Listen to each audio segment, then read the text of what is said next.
ചേട്ടാ, ജി സുധാകരന്റെ പുതിയ ഒരു തീരുമാനമായിരുന്നു വാർത്താമാധ്യമങ്ങളിലൂടെ മുന്നോട്ട് വന്നത്. അമ്പലപ്പുഴയിലെ സ്വതന്ത്ര സ്ഥാനാർത്ഥിയായിട്ട് നിൽക്കാൻ പോവുകയാണ്. അപ്പോൾ AKG സെന്ററിൽ അതിന്റെ കൃത്യമായിട്ടുള്ള ചർച്ചകളൊക്കെ നടന്നുകൊണ്ടിരിക്കുകയാണ്. ജി സുധാകരനെ എന്ത് വില കൊടുത്തും തോൽപ്പിച്ചേ പറ്റുള്ളൂ. എന്തായിരിക്കാം ആ ഒരു ചർച്ചയ്ക്കൊടുവിലെ ആ ഒരു തീരുമാനം എന്ന് പറയുന്നത്?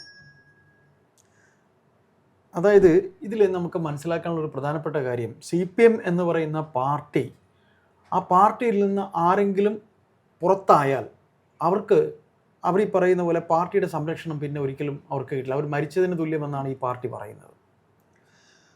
അപ്പോൾ ജി സുധാകരനെ സംബന്ധിച്ച് ഇവിടെ ഉണ്ടായിട്ടുള്ളത്, കഴിഞ്ഞ എത്രയെങ്കിലും വർഷമായി അദ്ദേഹത്തിന് ഈ ആലപ്പുഴ പോലൊരു ജില്ലയിൽ, ആലപ്പുഴയിലാണ് ഈ CPM എന്ന് പറയുന്ന പാർട്ടി ഉണ്ടായിട്ടുള്ളത്. ചരിത്രം അങ്ങനെയാണ്. പുന്നപ്ര, വയലാർ അല്ലെങ്കിൽ പോട്ടെ, അങ്ങനെയൊക്കെയുള്ള P. കൃഷ്ണപിള്ള തുടങ്ങി ഇങ്ങനെ നമുക്ക് നിരവധി നേതാക്കളെ പറയാനുണ്ട്. അപ്പോൾ ഈ ആലപ്പുഴയിൽ തന്നെ പാർട്ടിക്കെതിരെ കടുത്ത വിഭാഗീയത, VS ജീവിച്ചിരിക്കുമ്പോൾ തന്നെ നമ്മൾ കേട്ടിട്ടുണ്ട്. ആലപ്പുഴയാണ് ഏറ്റവും വിഭാഗീയതയുള്ള ഒരു ജില്ല. അവിടെ വിഭാഗീയത കത്തി നിൽക്കുന്നതിൻ്റെ ഫലമായിട്ട് പിന്നീട് ഇങ്ങോട്ട് പോകുമ്പോഴും കഴിഞ്ഞ കുറേ നാളുകളായി ജി സുധാകരൻ ഒരു പഴയ വ്യക്തിയാണ്. പാർട്ടിയിൽ 60 കൊല്ലത്തിലധികം അദ്ദേഹത്തിൻ്റെ പ്രവർത്തന പാരമ്പര്യമുണ്ട്. ഒരു രക്തസാക്ഷി കുടുംബത്തിലെ അംഗമാണ്. അതായത് നമ്മൾ മനസ്സിലാക്കാനുള്ളൊരു കാര്യം എന്ന് വെച്ച് കഴിഞ്ഞാൽ, രക്തസാക്ഷി കുടുംബം എന്നൊക്കെ പറയുന്നത് വെറുതെ ഉണ്ടാവുന്നതല്ല. പാർട്ടിക്ക് വേണ്ടി പ്രവർത്തിച്ച് അദ്ദേഹത്തിൻ്റെ അനിയനെ KSU സംഘടന വിദ്യാർത്ഥികൾ കൊല്ലുന്നതാണ്. അപ്പോൾ അങ്ങനെ അത്തരത്തിൽ ഒരു വിദ്യാർത്ഥി സംഘടന നേതാവായിരിക്കുന്ന ഭുവനചന്ദ്രൻ എന്ന് പറയുന്ന അദ്ദേഹത്തിൻ്റെ അനിയൻ മരണപ്പെട്ടപ്പോൾ തന്നെ രക്തസാക്ഷി കുടുംബത്തിലുള്ള ഒരാളാണ് ജി സുധാകരൻ. അപ്പം നമ്മൾ പെട്ടെന്ന് 1.5 മണിക്കൂറാണ് അദ്ദേഹം ഇന്ന് പത്രസമ്മേളനം നടത്തിയത്. എന്തുകൊണ്ട് ജി സുധാകരനെ പോലൊരു വ്യക്തി 1.5 മണിക്കൂർ പത്രസമ്മേളനം നടത്തിയെന്ന് വെച്ചാൽ, പുതിയ തലമുറയ്ക്ക് ജി സുധാകരനെ അറിയില്ല. ജി സുധാകരൻ ഒരു ദിവസം ഇരുട്ടി നേരം വെളുത്ത് ഉണ്ടായ ഒരാളല്ല. ഇന്ന് ഈ സൈബർ ഇടങ്ങളിൽ കയറി ആരെയും അറ്റാക്ക് ചെയ്യുന്ന പുതിയ തലമുറ അദ്ദേഹത്തിനെ കയറി അറ്റാക്ക് ചെയ്തു. ആരെയും എന്തും പറയുന്ന രീതിയിൽ പോകുന്ന ഒരു പുതിയ സൈബർ ഇടമുണ്ട്, ഒരു സൈബർ സംസ്കാരം നമുക്കുണ്ട്. ഞാൻ പുതിയ തലമുറ ഒന്നടങ്കം ഞാൻ പറയുന്നതല്ല, ഒരിക്കലും അങ്ങനെ പറയുന്നതല്ല. സൈബർ ഇടങ്ങളിൽ എങ്ങനെ ഏത് രീതിയിൽ പറയണം എന്നറിയാത്ത ഒരു 25-ലധികം പൊളിറ്റിക്കൽ ക്രിമിനൽസ് അദ്ദേഹത്തിൻ്റെ അച്ഛനെ വിളിച്ചു. ഇപ്പം നമ്മൾ സംസാരത്തിന് നമ്മുടെ പിതാവിനെ പറഞ്ഞാൽ നമുക്ക് ഇഷ്ടപ്പെടുമോ? ഇല്ല, ഒരിക്കലുമില്ല. അദ്ദേഹത്തിൻ്റെ അച്ഛൻ ഒരു അധ്യാപകനായിരുന്നു. അദ്ദേഹത്തിന് വയസ്സ് എത്രയെന്നറിയോ? ഈ പറയുന്ന പ്രവൃത്തി പാരമ്പര്യം 60 വയസ്സിന് മേലുള്ള ജി സുധാകരൻ്റെ വയസ്സ് എത്രയെന്നറിയോ? അത് ഈ 25 ക്രിമിനലുകൾ, പൊളിറ്റിക്കൽ ക്രിമിനലുകൾക്ക് അറിയാമോ എന്നാണ് അദ്ദേഹം ചോദിക്കുന്നത്. ചേട്ടാ, ഈ പറയുന്ന കമ്മ്യൂണിസ്റ്റ് ആശയമൊക്കെ മനസ്സിലാക്കി അത് പഠിച്ചതറിഞ്ഞ് തന്നെ ആയിരിക്കാം ഈ പറയുന്ന, അല്ലെങ്കിൽ ഇത്തരം ആൾക്കാരൊക്കെ ഈ സംഘടനയിലേക്ക് എത്തിയിട്ടുള്ളത്. പക്ഷേ സംസ്കാരം എന്ന് പറയുന്നത് ആശയം കൊണ്ട് രൂപപ്പെടുന്ന ഒരു കാര്യമല്ലല്ലോ. 25ഓളം ആൾക്കാർ വിളിച്ചിട്ടുണ്ടെന്ന് പറഞ്ഞ് നമുക്ക് ആ ഒരു പ്രസ്ഥാനത്തിനെ തള്ളിക്കളയാനൊന്നും പറ്റില്ല. അത് ഓരോരുത്തരും വളരുന്ന, അല്ലെങ്കിൽ അവർ സ്വീകരിക്കുന്ന സംസ്കാരം അനുസരിച്ചാണ് ഒരു രാഷ്ട്രീയപരമായോ അല്ലെങ്കിൽ വ്യക്തിപരമായോ എന്തെങ്കിലും എതിർപ്പുകളോ ഒക്കെ ഉണ്ടാവുന്ന സമയത്ത് അച്ഛനെയും അമ്മയൊക്കെ വിളിക്കുന്ന രീതിയിലേക്ക് അവർ അധപ്പതിച്ചു പോകുന്നത്. അതിൽ ഈ സുധാകരനെ ആ ഒരു വിഷമം നമുക്ക് മനസ്സിലാക്കാൻ പറ്റും. കാരണം അത്രയധികം പ്രവർത്തിച്ചിട്ടുള്ള ഒരാളാണ്. ആലപ്പുഴ അല്ലെങ്കിൽ ആ ഒരു ഇത്രയധികം വിഭാഗീയതയുള്ള ഒരു സ്ഥലത്ത് ഇങ്ങനെ ഒരു നെടുന്തൂണായി നിൽക്കാൻ പറ്റുക എന്നൊക്കെ പറയുന്നത് ചെറിയൊരു കാര്യമൊന്നുമല്ല. പക്ഷെ അങ്ങനെ ഒരാളെ വിളിക്കാൻ പറ്റുന്ന സാഹചര്യത്തിലേക്ക് ഇവരെയൊക്കെ കൂടെ ചേർത്ത് നിർത്തുക എന്ന് പറഞ്ഞു കഴിഞ്ഞാൽ അത് പാർട്ടിയുടെ തന്നെ ഒരു അധപ്പതന, അല്ലെങ്കിൽ ആ ഒരു കാര്യം തന്നെയാണ്. പാർട്ടി ഇങ്ങനെയൊന്നും ആയിരുന്നില്ല. ഇങ്ങനെയൊക്കെ ഒരാളെ കയറി വിളിക്കാനോ അല്ലെങ്കിൽ അവരുടെ എത്രത്തോളം അവർ പാർട്ടിക്ക് വേണ്ടി അവരുടെ ജീവിതം മാറ്റി വെച്ചിട്ടുണ്ടെന്ന് ചിന്തിക്കാനോ, അല്ലെങ്കിൽ ആ ചിന്താശേഷി തന്നെ നഷ്ടപ്പെട്ടു പോയ ഒരു 25 പേരായിരിക്കാം ജി സുധാകരൻ പറഞ്ഞിട്ടുള്ള ആ ആൾക്കാരെന്ന് പറയുന്നത്. പക്ഷേ അവരെ നിയന്ത്രിക്കേണ്ടത് ആരാണ് ഇത്തരം ആൾക്കാർ ഇത്തരം കാര്യങ്ങൾ പറയാൻ പാടില്ല, നിങ്ങൾക്ക് എന്തൊക്കെയാണ് പറയേണ്ടത്, എന്തൊക്കെ പറയാൻ പാടില്ല, ഇതാരാണ് തീരുമാനിക്കേണ്ടത്? ഇതിനൊരു നേതൃത്വ സ്ഥാനമില്ലേ? അല്ലെങ്കിൽ നേതൃത്വം വഹിക്കുന്ന ആൾക്കാരില്ലേ? ഇങ്ങനെ തുറന്നു വിട്ടിരിക്കുകയാണോ? കൊല്ലാൻ പറയുമ്പോൾ കൊല്ലാനും, അടിച്ച് നിർത്താൻ പറയുമ്പോൾ നിർത്താനും, അതേപോലെ പാർട്ടിക്കെതിരെ എന്തെങ്കിലും സംസാരിച്ചു കഴിഞ്ഞാൽ, ശബ്ദിച്ചു കഴിഞ്ഞാൽ ഇനി നിങ്ങൾക്കൊരു രാഷ്ട്രീയ ഇതില്ല, ജീവിതമില്ല, നിങ്ങൾ ഇനി വീടിന്റെ ഉള്ളിലേക്ക് മാറിപ്പോക്കണം, അല്ലെങ്കിൽ അത്തരം നിലപാടുകൾ ആരാണ് ഇതൊക്കെ സ്വീകരിക്കുന്നത്? ആതിര ആ പറഞ്ഞ കാര്യമെല്ലാം ഞാൻ സമ്മതിക്കുന്നു. അതായത് ഞാൻ ഒരു വേള നോക്കുകയായിരുന്നു ആതിര അത് എങ്ങനെ പറയുന്നു. കാര്യം നിങ്ങൾ യങ്സ്റ്റേഴ്സ് എങ്ങനെയാണ് പ്രതികരിക്കുന്നുള്ള ഞാൻ നോക്കുകയായിരുന്നു. ആതിര പറഞ്ഞത് കറക്റ്റാണ്. ഇപ്പം ഞാനൊരു കാര്യം പറയട്ടെ. നമ്മുടെ വീട്ടിലേക്ക്, ഞാൻ ഒരു ചെറിയ ഉദാഹരണം പറയാം. നമ്മുടെ വീട്ടിലേക്ക് ഒരു അതിഥി വരുമ്പോൾ ആ അതിഥിയോട് വളരെ മോശമായി നമ്മുടെ എൻ്റെ കൊച്ചു മകൻ പെരുമാറിയെന്നിരിക്കട്ടെ, അതിന് വിലക്കേണ്ടതാരാണ്? ഞാനല്ലേ? മകനെ അങ്ങനെയല്ല പെരുമാറേണ്ടത്. ഇവിടെ ഈ പാർട്ടിയിൽ അതിന് സംസാരിച്ച എൻ്റെ കൺക്ലൂഷൻ അത് ഞാൻ നോക്കുമായിരുന്നു, അത് എങ്ങനെ പറയൂ എന്നുള്ളത്. അതിൽ പറഞ്ഞത് വളരെ ശരിയാണ്. ഈ പാർട്ടിയിൽ കഴിഞ്ഞ കുറേ നാളുകളായി അദ്ദേഹത്തിനെതിരെ ഇത്തരത്തിൽ അറ്റാക്ക് നടത്തുമ്പോൾ, പൊളിറ്റിക്കൽ ക്രിമിനലുകൾ നടത്തുമ്പോൾ ഇവരൊക്കെ എവിടെ പോയിരുന്നു? CS സുജാത ഇന്നലെ അദ്ദേഹത്തെ കാണാൻ, കേന്ദ്ര കമ്മിറ്റി അംഗം സുജാത ഇന്നലെ അദ്ദേഹത്തെ കാണാൻ പോയിരുന്നു. അദ്ദേഹം ചോദിച്ചു ഇപ്പോഴെങ്കിലും വരാൻ കഴിഞ്ഞല്ലോ എന്ന്. നമ്മൾ മനസ്സിലാക്കാനുള്ളൊരു കാര്യം എന്നറിയോ, അദ്ദേഹത്തിന് വയസ്സ് 70 കഴിഞ്ഞു. നമ്മൾ ഒരു പുരുഷന് മാനസികമായി പക്വത അല്ലെങ്കിൽ അവൻ്റെ സ്വഭാവത്തിൽ പക്വത ഉണ്ടാകുന്നത് 45-50 വയസ്സൊക്കെ കഴിയുമ്പോഴാണ് ചില പുരുഷന്മാർക്ക് പക്വത ഉണ്ടാകുന്നത്. ഇത്രയും നാളത്തെ എക്സ്പീരിയൻസ് ഉള്ളൊരു നേതാവിനെ ഈ പറയുന്ന രീതിയിൽ സൈബർ അറ്റാക്ക് ചെയ്യുക എന്ന് പറഞ്ഞാൽ അത് നമുക്ക് എങ്ങനെ, അത് അദ്ദേഹത്തിന് ഉൾക്കൊള്ളാൻ കഴിഞ്ഞിട്ടില്ല. എന്നിട്ട് ഈ പാർട്ടി നേതൃത്വം ആരെങ്കിലും അദ്ദേഹത്തിനെ ഈ പറഞ്ഞതിനെ ചോദ്യം ചെയ്തു? അപ്പോൾ സുധാകരൻ എന്ന് ഈ കമ്മ്യൂണിസ്റ്റ് പാർട്ടി ഓഫ് ഇന്ത്യ മാർക്സിസ്റ്റിന് ഒരു പ്രത്യേകതയുണ്ട്. അവർക്ക് കാര്യത്തിന് വേണ്ടി അവരെടുത്ത് ഉപയോഗിക്കും, പിന്നീട് അവരൊന്നും തിരിഞ്ഞു നോക്കില്ല.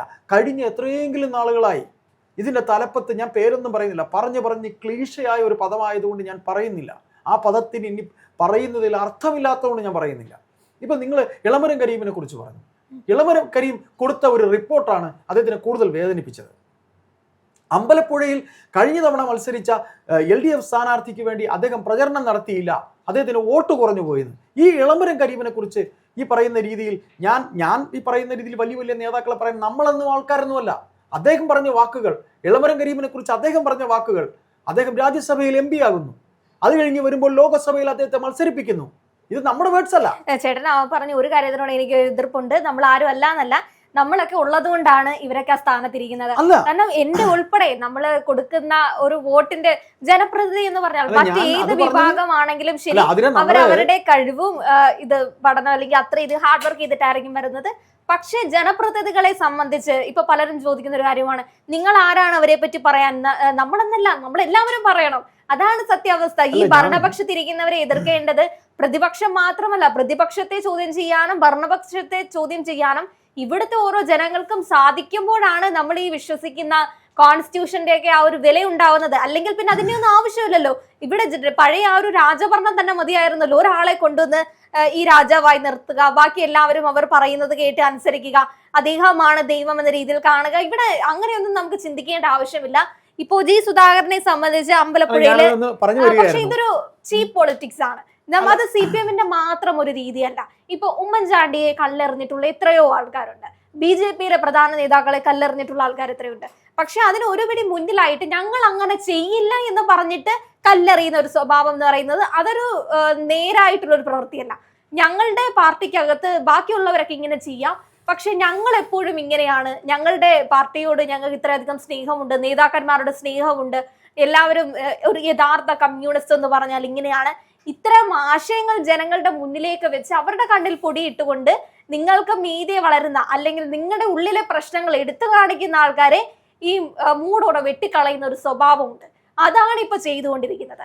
അത് നിങ്ങൾ പ്രത്യക്ഷത്തിൽ എത്രയധികം പണ്ടൊക്കെ പാർട്ടി മീറ്റിങ്ങുകളിൽ സ്വകാര്യമായി ചെയ്തുകൊണ്ടിരുന്ന ഒരു കാര്യം ഇപ്പൊ പ്രത്യക്ഷത്തിലേക്ക് വന്ന് ചെയ്യാൻ തുടങ്ങിയിരിക്കുന്നു. അതാണ് പാർട്ടിയുടെ ആശയങ്ങൾ നശിച്ചു പോകുന്ന ഒരു അവസ്ഥ എന്ന് പറയുന്നത്. അതിനൊരു ഉദാഹരണമായിരിക്കാം ഇളമരം കരീം അത്രയും ഒരു റിപ്പോർട്ട് കൊണ്ടു കൊടുക്കുന്നതും നിങ്ങളുടെ തന്നെ നേതാവിനെതിരെ നിങ്ങൾ കരിവാരിത്തേക്കുന്നതും. ഇങ്ങനെ ഒരു റിപ്പോർട്ട് കൊടുക്കുമ്പോൾ നിങ്ങൾ എന്താണ് ഉദ്ദേശിക്കുന്നത്?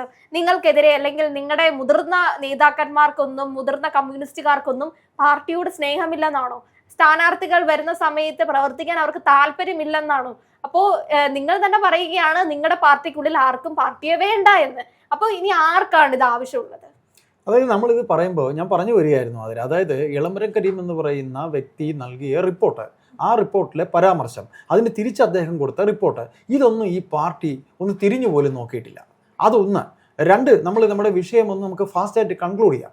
അതായത് ഇത്രയേ ഉള്ളൂ. ഇളമരം കരീം അവിടെ നിന്ന് അദ്ദേഹം രാജ്യസഭയിലേക്ക് വരുന്നു, എന്നിട്ട് അദ്ദേഹം അടുത്ത കോഴിക്കോട് സ്ഥാനാർത്ഥിയാകുന്നു. കരീമക്ക എന്നാണ് അദ്ദേഹത്തിന് അവിടെ പദപ്രയോഗം. CPM എന്ന് പറയുന്ന പാർട്ടിയെ സംബന്ധിച്ച് അങ്ങനെ ഒരു പദപ്രയോഗത്തിന്റെ ആവശ്യമുണ്ടോ? അവിടെ നല്ല ഇസ്ലാം മത വിശ്വാസികളുണ്ട്.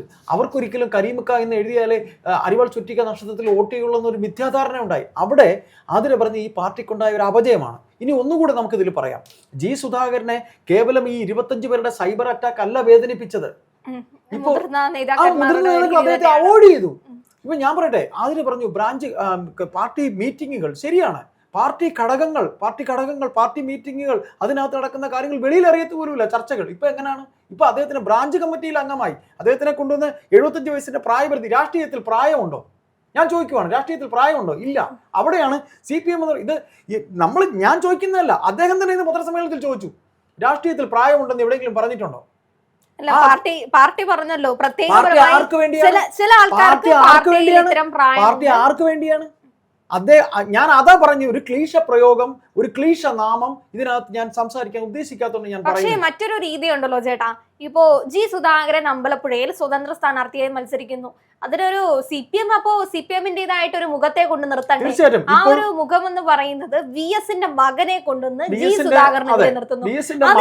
അത് എന്ത് തരം പൊളിറ്റിക്സ് ആണ്? അത് ഏത് തരമാണ് രീതി? ഇങ്ങനെ ഒരു സ്ഥാനാർത്ഥിയെ കൊണ്ട് നിർത്തുക എന്ന് ഉദ്ദേശിക്കുന്നവരുടെ അല്ല, അതുകൂടെ നമുക്ക് പറയണം. അതായത് ഇവിടെ ഈ പത്രസമ്മേളനം നടക്കുമ്പോൾ മാധ്യമപ്രവർത്തകർ ചോദിച്ചു, പിണറായി വിജയൻ ഇനി ജയിക്കുമോ, പിണറായി വിജയൻ സർക്കാർ വരുമോ എന്ന് ചോദിച്ചു. അപ്പോൾ രാഷ്ട്രീയ കൗശലത്തോടെ ജി സുധാകരൻ നൽകിയൊരു മറുപടി, പിണറായി ജയിക്കും. പക്ഷെ പാർട്ടി, അതായത് ഈ മുന്നണി ഭരണത്തിൽ വരുന്ന അദ്ദേഹം പറഞ്ഞില്ല, പിണറായി ജയിക്കും. അപ്പൊ മുന്നണി അദ്ദേഹം ഒഴിഞ്ഞു മാറി.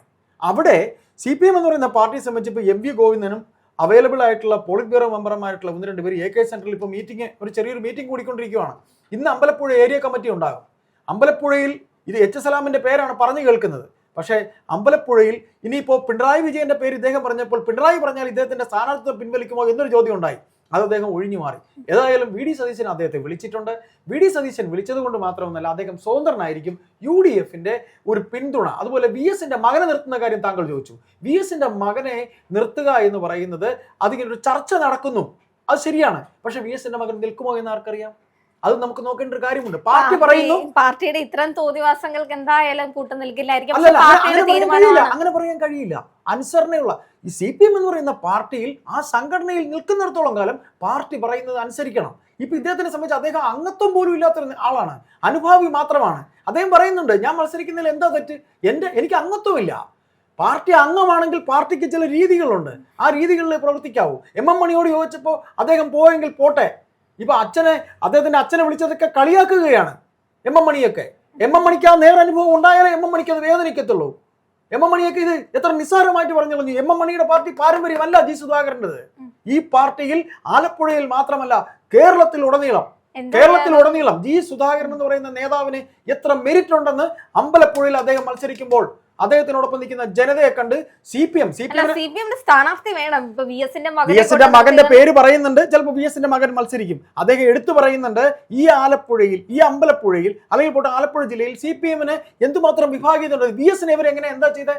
VS-നെ അവർ മരിക്കുന്നവരെ വേട്ടയാടിയില്ലേ? അല്ലെ? അത്തരത്തിലൊന്ന് ആലോചിച്ച് നോക്കുക ചേട്ടാ. VS-ന്റെ മകനെ കൊണ്ടുവന്ന് ജി സുധാകരനെതിരെ CPM നിർത്തുകയാണ്. ഇതിലും വലിയ അങ്ങനെ നിർത്തുകയാണെങ്കിൽ ഇതിലും വലിയ തോൽവി എന്താണ് CPM-ന് സംഭവിക്കാൻ? നിങ്ങളുടെ മുതിർന്ന നേതാവിനെതിരെ നിങ്ങൾ തന്നെ കല്ലെറിഞ്ഞിരുന്ന ഒരു നേതാവിന്റെ മകനെ കൊണ്ട് നിർത്തുന്നു. ഇത് ചരിത്രത്തിൽ എഴുതപ്പെടണമെന്നൊക്കെയാണ് പറയാനുള്ളത്. അതിന് ഒരു കാര്യം കൂടെ നമ്മൾ ഇതിൽ പറയണം. സജി ചെറിയാൻ എന്ന് പറയുന്ന ഒരു മന്ത്രി, കുന്തവും കുടച്ചക്രവും എന്നൊക്കെ പറഞ്ഞിട്ട് ഈ സജി ചെറിയാനെ വളർത്തി വലുതാക്കിയതാരാ? ഈ ജി സുധാകരനാണ്. ഈ സജി ചെറിയാൻ ഒരാളും ഈ പറയുന്ന രീതിയിൽ അദ്ദേഹം വളർത്തിയൊരു നേതാവ്, അദ്ദേഹം കൊണ്ടുകിടന്നൊരു ആള് ഈ നിമിഷം വരെ അദ്ദേഹത്തെ കാണാൻ വന്നിട്ടില്ല. ഇനി ഒന്നുകൂടെ നമുക്ക് ഇതിൽ പറയാം. തോമസ് ഐസക് എന്ന് പറയുന്ന മറ്റൊരു നേതാവ് ആലപ്പുഴയിലുണ്ട്. അദ്ദേഹം സ്റ്റേറ്റ് കമ്മിറ്റിയിൽ ഈ അടുത്ത് വരെ ഉണ്ടായിരുന്ന ഒരാളാണ്. തൻ്റെ ഒപ്പം ഉണ്ടായിരുന്ന ഒരു പാർട്ടി സഖാവിനെ ഇത്തരത്തിൽ പീഡനം ഉണ്ടാവുമ്പോൾ എന്തുകൊണ്ട് തോമസ് ഐസക് പറഞ്ഞില്ല? അവസാന വാക്ക് പാർട്ടിയല്ലേ, പാർട്ടി പറയുന്നതാണ് വാക്ക്. ഒരിക്കലുമില്ല. ഒരു സഖാവിനൊപ്പം നിൽക്കുമ്പോൾ ആ സഖാവിനുണ്ടാകുന്ന ഇപ്പൊ ഒരു കമ്മിറ്റിക്കകത്ത് പറയേണ്ട കാര്യങ്ങൾ കമ്മിറ്റിയിൽ പറയണം. പാർട്ടിയെക്കുറിച്ച് ഈ പറയുന്ന പോലെ ഞാൻ ഒരല്പം വികാരം കൊണ്ട് ചിലപ്പോൾ സംസാരിച്ചേക്കും. കാര്യം ഈ പാർട്ടിയെക്കുറിച്ച് കുറച്ച് കാര്യങ്ങൾ അറിയുന്ന ഒരു വ്യക്തിയാണ് ഞാൻ. അതുകൊണ്ടാണ് ഞാൻ ഇത്രയും വികാരം കൊണ്ട് സംസാരിക്കുന്നത്. ഒരിക്കലും ഈ പറയുന്ന രീതിയിൽ ബഹുമാനപ്പെട്ട ജി സുധാകരൻ എന്ന് പറയുന്ന വ്യക്തി പിണറായി വിജയനെ തള്ളി പറഞ്ഞിട്ടില്ല. പക്ഷേ പിണറായി ജയിക്കും, പക്ഷെ ഭരണം വരുമോ എന്നൊരു വാക്ക് അദ്ദേഹം പറഞ്ഞിട്ടില്ല. ഇതിൽ നമുക്കൊരു ചുരുക്കെഴുത്തായി പറയാനുള്ളത്, UDF-ന്റെ സ്വതന്ത്ര സ്ഥാനാർത്ഥിയായി അമ്പലപ്പുഴയിൽ അദ്ദേഹം മത്സരിക്കും. CPM എന്ന് പറയുന്ന പാർട്ടിക്ക് ഇതിൽ കൂടുതൽ തിരിച്ചടി ഇനി ഉണ്ടാകാനില്ല.